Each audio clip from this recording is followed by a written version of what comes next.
Hi guys, James at Rampant Lion Reviews again for you today with another beer review. For this one, we are going to head down to Australia once again, and we're going to return to a brewery that's featured on the channel once before. Now, the last review I did involving this brewery actually came about 9 years ago, back in 2015 when I was in Australia. So yeah, that's pretty cool to return to this brewery after such a long time, and I don't think it's often that I say I'm returning to a brewery after 9 years, so this is a little bit of a blast from the past actually. But the beer we're going to have a look at today is a style that I very much enjoy, one that's very close to my heart, and the reasons for that will become apparent in just a second. But it's also got a really nice Australian twist to it that I've not had very often when it comes to this style too. So needless to say, I'm very curious to see what this one's going to have in store for us. Hopefully it's another good beer, hopefully it makes for an interesting review, and as always I hope that you guys watching enjoy my take on this one as well. So yeah, for this review then, we are going to head to the state of Victoria and the city of Melbourne in the southeast of Australia, and to be specific we are going to go to the district town. I'm not sure exactly how to address this one, but we're going to go to Braeside in the southeast of Melbourne, and that means that we're going to have a look at another beer from Boatrocker. So when I first encountered these guys, they were just known as Boatrocker Brewery, but these days they're known as Boatrocker Brewers and Distillers. But the beer we're having a look at today is called Highlander. It comes in at 6.5% ABV, and this one is a barrel-aged Scotch ale. So yeah, it's 6.5% ABV. This one's actually quite low in terms of its ABV for a barrel-aged Scotch ale, but this one is aged in Starward whiskey casks, and the Starward distillery is from Port Melbourne. Which is somewhere I've heard is quite a nice area actually, but yeah, correct me if I'm wrong. But yeah, definitely cool to find an all Victorian Scotch ale actually. It's not often you'll come across that. But yeah, this is a beer that I picked up out of the brew here in Hong Kong, and this one, you know, it caught my eye, one because it's a Scotch ale, and two because the tartan on it is actually quite similar to my family's tartan. My family's colours are blue and green like that, and this is a bit more like our kind of modern tartan, I would say, than the ancient one. I like to wear the ancient one because I think it's cool. We have an ancient one. But yeah, this beer I think will be really quite interesting. The last beer I tried from these guys was one of their classics, the Hot Bomb, and I believe I bought that at the brewery that was very close to the house in Mount Dandenong, where we were staying in Melbourne back in the time. I forget the name of it now, but I think it was called the Public Brewery if I'm not mistaken. So yeah, definitely cool to return to these guys after such a long time, and as I've said on the channel, very cool to be able to review Australian beer for you a bit more regularly. On that note, if you want to be kept more up to date with the Australian craft beer scene, do check out my good friend Sam Smalley, who runs the channel Short and Stout Beer Reviews. I'll put the link to his channel in the video description below. Go and show him some love, lovely guy, and I'm sure at some point we'll film some out and about videos with him on the channel as well. But yeah, let's crack on then and see what this beer has in store for us. The Highlander barrel-aged Scotch ale is 6.5% from Boatrocker in Braeside, Melbourne, Victoria. So, as always with my reviews, I'll tell you a little bit about the brewery before we taste the beer. I'll also tell you a little bit about the Scotch ale as a style later on too, but if you want to get straight to the tasting, just fast forward. All the usual links can be found in the video description below. That's the brewery website, the link to my other reviews that I've done from Boatrocker Brewery before, and we will see about adding more to that list at some point in the near future. But there's all the usual social media down there. If you want to see more reviews, do please consider subscribing to the channel. The support that you give is massively appreciated, and remember, you can go into the channel homepage and search for beer using the geography tagging system. So go in there, use the little search bar to put in your hometown, state, county, province, whatever you like. If I've reviewed beers from the area that you search for, they will pop up. Failing that, you can check out the playlist of beers from different countries. You'll find this one in the Australian playlist along with a number of other things, and that's being added to quite regular at the moment because we do seem to get a good selection of Aussie stuff here in Hong Kong. And do check out the playlist of beers from other countries as well, because there are some very interesting things on the channel these days. But anyway, let's get on and chat a little bit about Boatrocker Brewery, and then we'll taste the beer. So, Boatrocker Brewers and Distillers, as I've mentioned to you already, are based in the Braeside area in southeastern Melbourne and Victoria in southeastern Australia, and the company was founded back in 2009 by Andrea and Matt Houghton. So Matt was inspired to homebrew from quite a young age because he watched a TV show called The Beer Hunter, which was of course the famous Michael Jackson. I can't remember when he died actually, but of course he was very, very well known. But as a result of watching this TV show, he travelled to many famous beer locations in Belgium, Germany, England, and also in Colorado over in the US. But upon his return to Australia, he really lacked a good choice of beer, and it was this that pushed him to actually go and start brewing his own. So he went to study at Ballarat University, and it was there that he met his wife Andrea, and the pair, after graduating, decided to contract brew a recipe that they perfected for their friends, and it was this that became the Alpha Queen beer, and this was followed a little bit later on by the Hop beer and the Aotearoa Sma. But these beers went on to win awards at various international beer festivals, and this made them think about opening up their own facility. So as I say, the success of these beers prompted them to start looking at getting their own things in order, and so in late 2012 they started building their own facility in Braeside, and they moved into this brewery.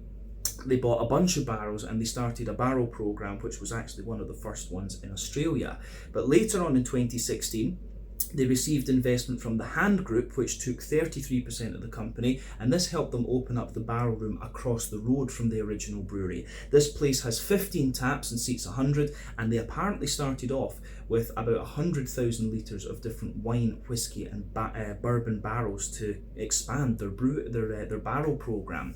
But the following year they partnered up with Hippocampus Distillery from Perth in Western Australia to open their own distillery, and they produce gin, whiskey, rum and vodka, and they've also got their own cocktail line these days as well.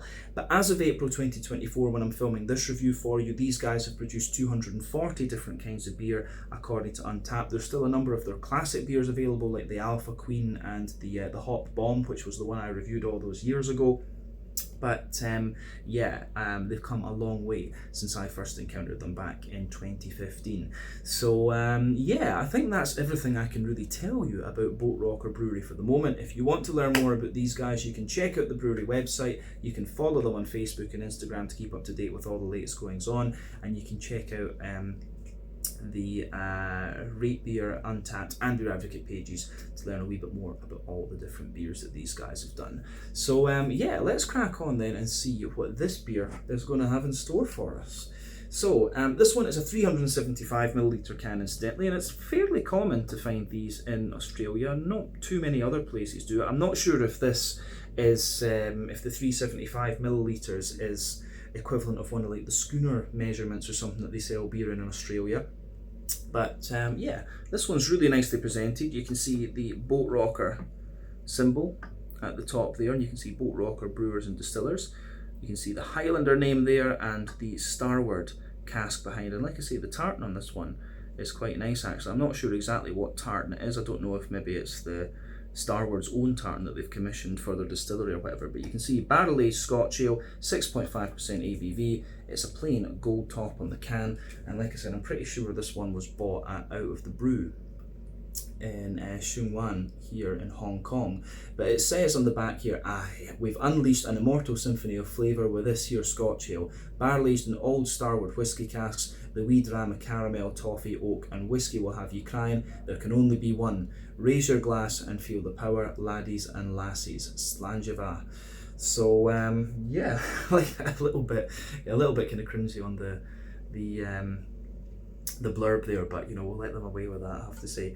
But you can see actually the Starward Whiskey limited release thing on the side here, which is pretty cool actually, and then you can see the independent brewery thing too. But this one is 6.5% Scotch ale. Let's get this guy out into the glass and see what we have. I'm looking forward to this one. I've been looking forward to it since I got it a couple of weeks back actually, but had a few IPAs and things to get through before trying this one. Oh, but this looks as if it's going to be pretty good actually. Give it a wee bit more of an aggressive pour, and there you go. So before that head disappears, so it is going to disappear pretty damn quickly, you can see that the beer poured with about a quarter to a half finger of a frothy, I would have said kind of tan coloured head there, and you can see that's pretty much disappeared to be absolutely nothing. But this is certainly one of the darker Scotch ales I've seen actually. So in terms of the colour, let's just shine the light through this one. Yeah, this is a lovely, very dark, sort of chestnutty colour this one. It's almost the same colour as like Pepsi Max or Coca-Cola or something, but if you shine the light through it, it does give you a wee bit of a more kind of bright stained mahogany type colour. But yeah, one or two big bubbles sticking toward the side of the glass, a few little ones coming up toward the surface there. But colour wise, as I say, this is very dark, especially when you consider that it's only 6.5% ABV. So yeah, 6.5% ABV Scotch ales are not unheard of, but to do a barrel aged one at 6.5% is actually quite interesting.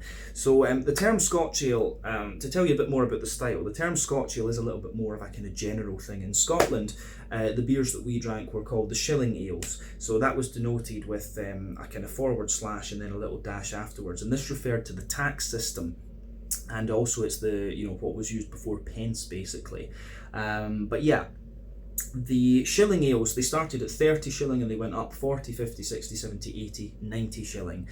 You did have the 160 shilling as well, which was the beast, but essentially as you went up the scale there was more malt in the beer and thus you'd have more alcohol and so you'd have to pay more tax. Most modern interpretations of the Scotch ales from New World breweries, if we can call them that, or foreign breweries, tend to be based on the sort of 80, 90 shilling sort of flavour profile, but the bigger ones are of course more akin to the 160 shillings. If you want to try some classic Scotch ales, of course Wee Jock from, or Old Jock, sorry, from Broughton Ales in the Borders, and was it Bigger? So yeah, Old Jock from Broughton Brewery is one that you really need to try if you want a properly classic Scotch ale. And then you've also got the Old Parochial from Tempest Brewery in the Scottish Borders. That's a great Scotch ale, one that's a bit more modern and things. And also you've got the beers from Track Your House as well, which are kind of somewhere in the middle if you like. So yeah, those are three Scottish brewed Scotch ales that will give you a very good idea of the spectrum of shilling ales. But yeah, this one for me, in terms of the colour, it looks a lot more like, a 90 or 160 shilling if you like. So the colour of your beer, remember, depends on a few things. One, the type of malts that you use. This goes a long way to determining your EBC rating. Two, length of your wort boil is going to play a role, because the longer you boil the wort, the more the sugars caramelise and thus you get a darker colour of beer. I'm wondering if this one's had a bit more of a longer wort boil, either that or they've used some chocolate malt in this, we'll just need to see. But yeah, any barrel aging that you do or adjuncts you put into the beer will affect the colour of it as well. And when it comes to brown beers like Scotch ales, barley wines, doppelbocks, quadruples, that barrel aging can play a role. So I wonder if that's played a wee role with this one. But we've said everything we need to about the Scotch ale as a style, and we've also said all we need to about the appearance of this one. So let's have a wee look at the nose and see what this beer has in store for us. Oh yeah, I'm going to say straight away, this one, for only being 6.5% ABV, this one has a hell of a nose to it. And you could tell me, you could give me that without the can, and you could tell me this was a big sort of 11-12% thing, and I'd believe you. So that's really something in favour of this beer. But yeah, it's got everything you'd want from the style. So you've got the big kind of brown bready notes, almost like a sweet kind of rye bready character. Got bitten on the wrist instantly by a huge mosquito. I don't know how well you can see that, but it's annoying. So that's why I'm playing with my wrist. But yeah, this one, big rye bready character, a little bit of woodiness. Of course, you've got some of that big leathery brown sugar as well, which is what you want. You've got a nice little bit of fruity character out of it. And then of course you've got the complexity of the barrel. So let's have a wee look at the barrel in this one and how the whiskey's coming across. So the whiskey in this one, for me, it's really interesting because it's actually, you can smell some of the nice kind of smooth oaky wood coming out of this one. Be very curious to know whether this brewery are using American oak for their barrels, or whether they're using European oak. I need to have a little look on the Starward website. But aroma wise, it smells absolutely lovely. Yeah, lovely big kind of oaky notes in there. You can smell a wee bit of the vanilla in this one, which makes me think maybe it's more American oak that's been used for this one. Canadian oak I know is quite popular for making barrels, but yeah, the whiskey in this one's really interesting. It's got quite a lot of brown sugar to it, but I'm also getting some of these more kind of grassy, peaty notes out of it, which reminds me a wee bit of like Cow Isla, something like that. The aroma of this one really is like one of the grassier, peaty whiskies I can get, Bowmore, Cow Isla, something like that. That's really what I'm getting out of this one, which is quite nice. Oh, it's lovely. but the beer itself comes out on top of that. You can sit and smell this all day right enough and not get bored. Sucker for the big brown sugary beers, as I've said on the channel many times. The Scotch ale, the Doppelbock, the Belgian quadruple, the American barley wines, these things are right up my street. The German Rauch beers as well are ones that I really enjoy. But yeah, the backbone of this beer, of the beer side of things I should say, you have this lovely kind of rye bready bread crust in this one. Lots of sweet brown bread above that. You know, German, some people would call it German pumpernickel, I would say, very sweet, like black rye bread. You've got some wholemeal brown bread in there, but then yeah, a lot of like leathery brown sugars in this one. So yeah, big leathery brown sugars, sweet. You've got you do have a little bit of leatheriness to this one, which makes me wonder if there has been a bit of a kind of longer wort boil.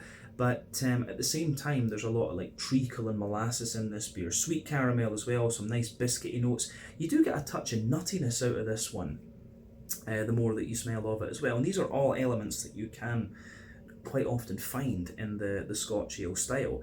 But like I say, if I think about the aroma profile of this is very akin to like a 90 or a 160 shilling. It's a lovely, lovely beer, this one, in terms of its its aroma, for sure. I could sit and smell this all day. Now, on the hoppy side of things, when you barrel age these beers, of course, you're going to lose a lot of the hoppy character because it will drop out over time. But the thing to remember is that the Scotch ale is not the most forward of beer styles anyway. The ones brewed in Scotland tended to use Bramling's Cross hops from England because that gave you the big red fruity character. As for the Australian ones, I mean, out of all the Australian hops, I can't think which ones would really give you that sort of red fruity note. I mean, maybe, you know, Enigma is the one that gives you that kind of almost Nelson Sauvin winey sort of thing, and then Red Currant. I mean, I don't know if that would be usable in here, but Northern Brewer from Germany would be another option. That's very commonly used in German Doppelbocks. But this beer, on the hoppy side of things, there's certainly like a wee bit of earthiness in there. You've got some nice herbal character as well. So yeah, a wee bit of earthiness, some nice herbal notes, and also a good little bit of floral aromaticity and a wee bit of grassiness as well. So yeah, the way everything pieces together in this beer, I think, is really nice on that hoppy front. But yeah, you can smell that the barrel is quite dominant in this one, and a lot of the hoppy characters dropped out, but the remnants of it are still there for sure. I'm curious to see whether that comes out in the flavour. But yeah, on the fruity side of things, it's giving you pretty much what you'd expect. There's a lot of like kind of sultana coming out of this one, you know, dry white green grapes, lots of dates as well. Good little bit of an almost pruny character as well. This one isn't too like raisiny or sharp. Yeah, it's more like prunes, dried plums, sultanas, dates, a little bit of juicy fig. Then you've got a wee bit of like a kind of, yeah, you've certainly got a wee bit of like a black curranty note to this one. So yeah, the aroma that comes out of this beer is absolutely lovely. So gets a big thumbs up from me. And like I said, on the aroma, this is definitely more akin to like a 160 shilling, I would say, rather than anything else. So yeah, as I always say, take a wee bit of time to enjoy the aroma of the beer before you get stuck into it. But I think it is about time that we taste this one and see what it's all about. So yeah, this is the Highlander, a 6.5% Scotch ale, and it's barrel aged in Stewart whisky barrels from Port Melbourne, also in Victoria. This one comes to you from Boatrocker Brewery in Braeside in Melbourne, southeastern Melbourne. Let's get stuck into this one. Slàinte, skål, cheers.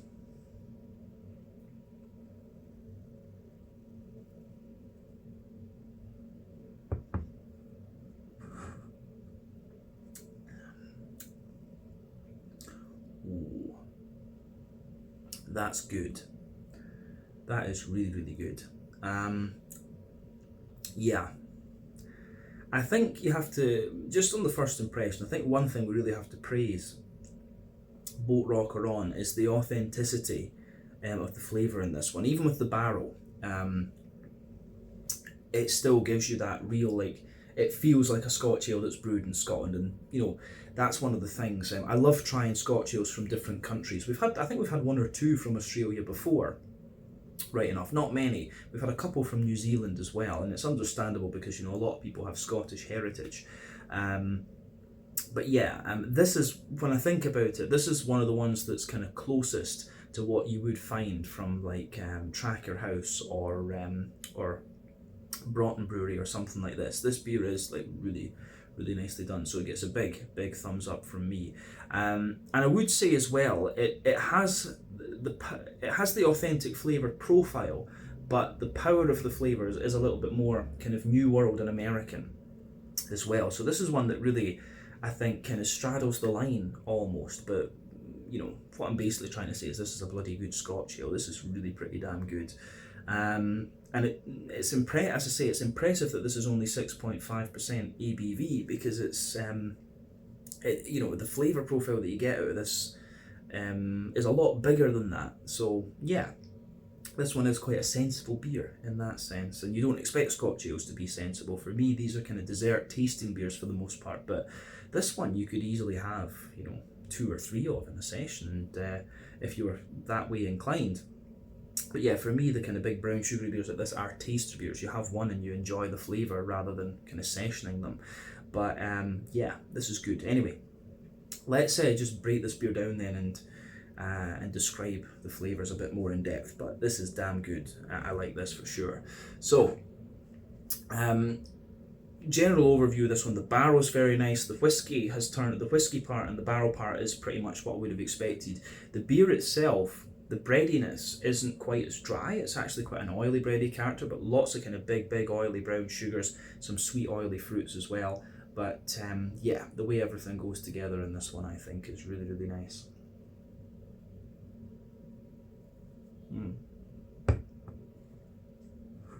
So we'll break this beer down and describe the flavour a bit more in depth, as we always do. You can see the glass is sweating with this, but we have got it just at the right temperature, I think.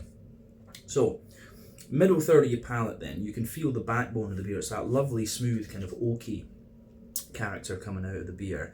The oak in this one's actually a little bit drier, interestingly enough, and it's a wee bit hard to place, whether it's American oak or European oak. I don't know if you really get oak trees in Australia. I mean, you might get some in Tasmania or something like that because of the climate, but yeah, couldn't tell you for sure. But yeah, the oaky character that you get out of this one has a wee bit more dryness to it, and as you move further forward on that middle third of your palate, you can detect just a little hint of vanilla there, but the spirit layer sits on top of that, and the whiskey has turned out in this one kind of as I sort of expected it would. It is like, it has got a wee bit of an almost kind of peaty character to it, but it's quite a sweet peaty note that you're getting out of it, and it's also got quite a bit of brown sugar and a bit of grassiness and floral character to it as well. It's almost like a cross between a Speyside whiskey and one of the more, one of the more fruity Speyside whiskies, like maybe Glenallachie or something like that. Yeah, maybe a little bit more like, yeah, one of the fruitier Speyside whiskies, but it's also got a little bit of that more kind of grassy and floral sort of Islay character to it, such as like Bowmore and Carlisle and stuff like that. So it's Carlisle is the one that really springs to mind with the way this the spirit comes out of this, and you get more of the woodiness and more of the spirit into the aftertaste with this beer, of course, as well. But I like that. The barrel in this one is nice, but we know there are many good distilleries in Australia these days. I think it's particularly Victoria and Tasmania where you're going to find them, because the climate is better for whiskey distilling. But yeah, so we can go above that to the actual beer side of the malt base. So let's do that.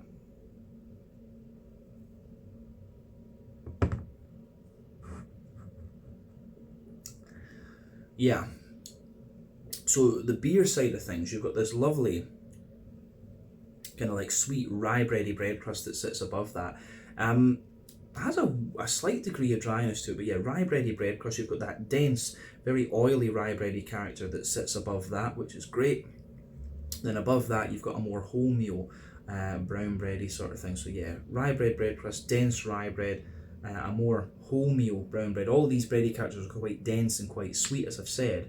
But then above that, you start to get the brown sugars. So the base of the brown sugary notes in this one is a little bit more it's got a little bit of a toasty brown sugary layer. Then above that you have a wee bit of a more kind of leathery brown sugar, but it's not the kind of driest and most complex of leathery brown sugars. And just from the flavour in this one, I think this probably has had a slightly longer wort boil, and that would explain the colour of this one. But it's really, the leathery character you get out of this one is not overly pronounced, but I think that might potentially be due to the ABV of this beer being only 6.5 rather than being, you know, 8, 9 or 10%, something like that. So you've got the toasty brown sugary layer, then you've got a kind of circle in the middle of your palate, the base of which is a kind of leathery brown sugar. Above that you've got the sweet caramel, and then in the dead centre of your tongue you've got more of a kind of treacle molasses type flavour coming out of this one, which I think is very, very nice. The further into the aftertaste you go, like I said, you get more of the kind of whiskey spirit out of this one, and you get a wee bit of a kind of nutty character as well, which I do really like.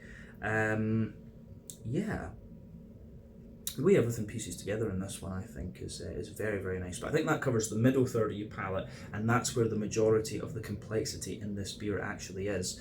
So yeah, remember on your palate, sweeter flavours will come out further forward, more dry and bitter flavours will come out further back. And we're going to focus on the back third of your palate now, and that gives you very similar flavours to the middle third of your palate, usually just at different intensities. But yeah, border region between middle and back third of your palate, you get a wee bit of the kind of rye bread in the base, the kind of more wholemeal brown bready character on top, and then just a wee bit of the toasty brown sugar there. But the base of that back third of your palate, you've got the woody character in there, which feels a little bit drier, almost. So you've got drier woody character in there. You've got the spirit above that, which feels again a little bit drier and has a wee bit more of a kind of bitey note to it. Then you've got the kind of rye bready bread crust. Then above that the rye bready layer, which feels a little bit lighter and taller and more airy. Then the wholemeal brown bready layer, which again feels taller and lighter and more airy. And then you also have then above that you've also got the kind of, you can feel some of the more toasty aspects of the brown sugar creeping over the top, and there's a wee bit of leathery sort of thing going on as well, which I do really like. So yeah, the way all of that pieces together in this beer, I think, is very, very nice.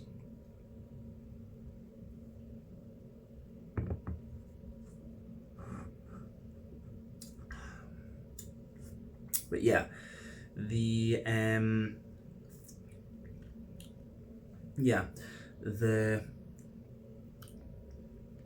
malty, above all of that, on that back third of the palate, above the malty side of things, you start to get the yeast out of this beer. And the yeasty side of this beer for me is kind of what you'd expect. Like at the dead centre, you've got that really dense and sweet, like black rye bready character in this one. Then around that, you've got more of a kind of brandy soaked, like wholemeal brown rye bready character. Then you've got a kind of toasty bread crust just around the edge. But like I say, all of the yeasty character sits on top of the kind of brown sugary layer, and sits at the very top at the back of that of your palate, on the back third of your tongue. But definitely you can feel back third of your palate, the flavour is taller from the yeasty side of things. Then as you move further forward into the middle third of your tongue, it condenses down and squashes together that little bit more. So yeah, the way that side of things pieces together, I think, is very, very nice as well. So yeah, onto the hoppy side of things then. As I said earlier, this is a barrel-aged beer, so you're going to lose a little bit of the kind of hoppy side of it. You know, you basically sacrifice the hoppier parts of the beer and some of the mouthfeel to get these more infused flavours when you barrel-age a beer. But yeah, the hoppy side of things, you've got a nice little bit of earthiness in the back corners of the palate, and as you move further forward, it's a little touch more herbal, and as you push further forward toward the kind of front corners of your palate, it's more it certainly gives you a little bit more floral aromaticity, but it's very smooth along the sides of your palate, like I said, so a lot of the hoppy character has dropped out. But round the front curve of the tongue, you've got a little bit of that lighter, more grassy side of things coming out, which I do have to say I do quite like. Yeah, so on the hoppy, the fruity side of things, sorry, we should move on to that front third of your palate. So the border region between front third and middle third of your palate, you get a nice little bit of bready build up in there. You can feel it's the rye bread in the base, then the more fluffy wholemeal brown bread sitting above that, and you've got a wee bit of toasty brown sugar in there as well. But yeah, the way that goes together is great. And in the base of that front third of your palate, you've got some really nice barrel part of the whiskey coming out. So you can feel the smooth oaky character in there. There's a wee bit more vanilla to it, and then the spirit is just sweeter. Then you've got the rye bread crust, the rye bread, the brown bread, and then you get that nice oily bubble where the juicy fruity esters roll their way out of the beer. So let's have a little look at the at that side of things.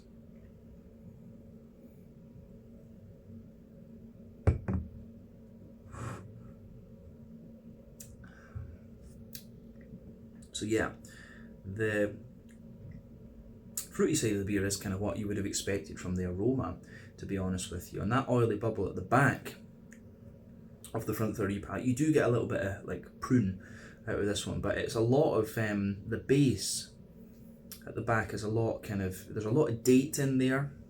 There's a good little bit of sultana as well. As you move further forward, you get quite an oily peary note out of this one for sure. So yeah, dates, sultanas, pear, and as you reach the middle of that front third of your palate, you're getting a little bit more of a kind of, you're getting a bit more red fruity character, so it's like figs, and yeah, it's a bit more of a figgy note, and also a kind of black currant that comes out of it.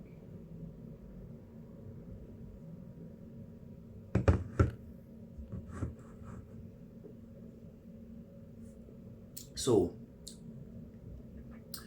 yeah, the figgy notes that come out of this beer, you do get more of a kind of figgy and black curranty note into the aftertaste for sure. Like, you've seen how long it was since I took a sip of this one, and you're starting to feel the red fruity character coming out of it now. But, you know, all in all, it's a beautiful, beautiful tasting beer, this one. It gets a big, big thumbs up from me. But yeah, the way everything goes together in this, I think, is really, really nice. So yeah, this beer for me, lovely, lovely Scotch ale. Certainly wouldn't hesitate to drink it again. And only at 6.5% ABV, the flavour profile this one has is pretty damn good actually. I'd love to see, I wonder if they have done like stronger versions of it. I'd be very curious to see what those were like, but this is damn good actually. So yeah, I think we can round off this review then with a wee quick look at the mouthfeel. So for me,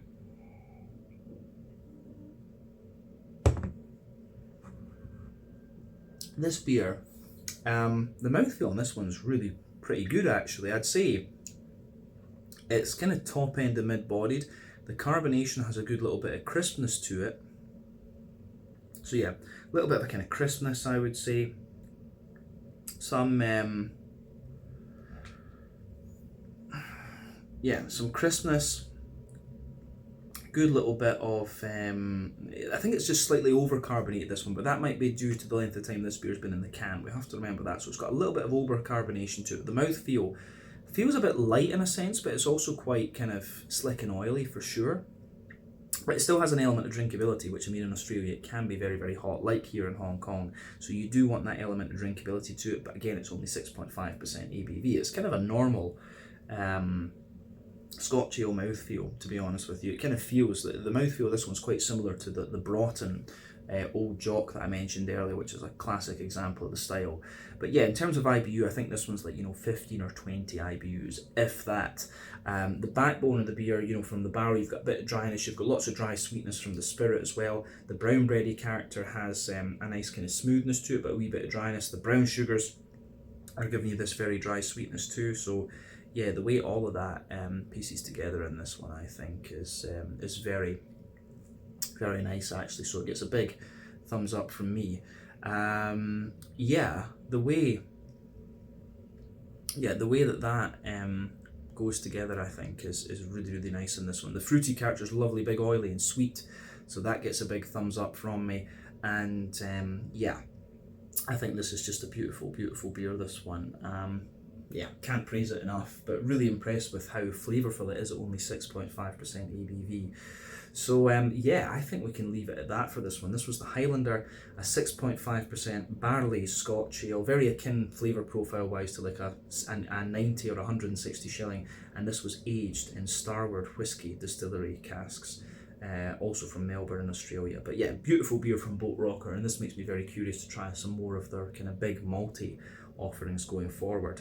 But yeah, let's leave it at that for this one. Once again, thank you for watching my beer reviews. Until the next time, please like, subscribe, share, all the usual YouTube stuff.